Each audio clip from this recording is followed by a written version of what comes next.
शुरू अल्लाह के नाम से जो सब पर मेहरबान है, बहुत मेहरबान है।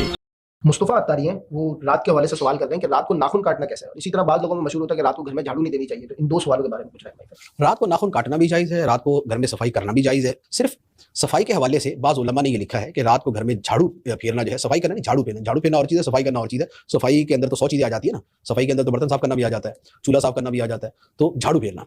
तो बाद ने ये फरमाया है कि झाड़ू फेरना जो है घर के अंदर रात के वक्त, ये बेबरकती लाता है। तो ऐसी चीज़ों के बारे में अर्ज़ ये है कि इस तरह की जो चीज़ें होती है ना, उसका भी मकसद ये होता है कि इसको आदत ना बनाया जाए।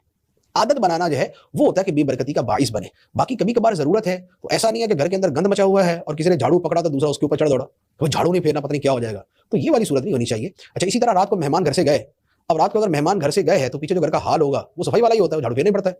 इसी तरीके से रात को बैठ के चिलगोदे खाए या जब पिस्ता खाया या मूंगफली खाई, तो अब उसके छिलके बिखरे हुए, अब झाड़ू ना फेरे, उसको देख देख के दिल उड़ाते रहे अपना, तो वह झाड़ू फेर दे उसका। तो ये जो झाड़ू फेरने की इस तरह की बात होती है, इस तरह की अक्सर चीजें होती हैं आदत बनाने के हवाले से। कि आदत ये ना हो कि भाई ये काम इसी वक्त करने हैं, आदत ना बनाए, बाकी जरूरत पड़े तो बिल्कुल करना चाहिए। सफाई जो है ये निस्फ़े ईमान है, सफाई मतलूब है, सफाई